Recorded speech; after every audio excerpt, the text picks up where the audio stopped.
সফলতার দ্বার প্রান্তে এসেও যেন আর্থিক সংকটের কাছে হার মেনে নিতে হচ্ছে লিমার। পটুয়াখালীর গলাচিপা উপজেলার কল্যাণ কলস গ্রামের কলগাছিয়া ইউনিয়নের মোহাম্মদ ইউসুফ হাওলাদারের সর্বকনিষ্ঠ মেয়ে লিমা। জন্ম থেকেই পা দুটো উল্টোভাবে ভাঁজ হয়ে আছে, তাই স্বাভাবিকভাবে হাঁটতে পারে না। তবে বন্ধু বান্ধবদের সাথে তাল মিলিয়ে ঠিকই ডিগ্রির গণ্ডি পার করেছেন। তবে স্নাতকোত্তর ভর্তি হতে তাকে বেশ বেগ পোহাতে হচ্ছে, কেননা উপজেলায় নেই কোনো মহাবিদ্যালয়, আর জেলায় গিয়ে ব্যয়ভার বহন করে পড়ালেখা চালানোর ক্ষমতা নেই তার পরিবারের। আমার নাম মোসাম্মদ লিমা আক্তার। আমি এবছর ডিগ্রি ফাইনাল ইয়ার এক্সাম দিছি, ফার্স্ট ক্লাস পাইছি। এখন আমার উদ্যোগ যেন আমি মাস্টার্সে ভর্তি হব।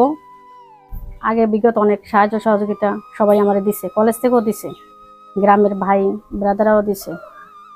এখন আমার পরিবার আমার খরচ চালাবার মতো এখন তারা পারছে না। পড়ালেখার খরচ মেটাতে শিক্ষা জীবনের বিভিন্নভাবে সাহায্য নিয়েই জ্ঞান অর্জন করতে হয়েছে তাকে। একটু সহযোগিতা পেলেই হয়তো বিশেষ যোদ্ধা লিমা জীবনের সফলতা নিশ্চিত করতে পারত।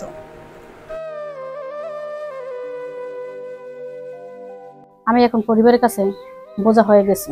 সবই আছে, কিন্তু সব থেকেও এখন আমার কেউ নাই, যে আমার খরচ তো বাড়তি। এখন আমার জন্য কিছু সাহায্য সহযোগিতা চাই। আর আমার মাস্টার্স কমপ্লিট করার পরে আমার ইচ্ছা যেন আমি একটা শিক্ষকতা চাকরি করতে পারি। রাস্তার পথে অনেক মানুষ আমার অনেক কথা বলতে, যে তুমি লেখাপড়া কষ্ট করে কি জন্য করো? আমাদের ছেলেমেয়েরা লেখাপড়া করে আজ পর্যন্ত একটা চাকরি করতে পারেনি, আর তুমি কি করবা?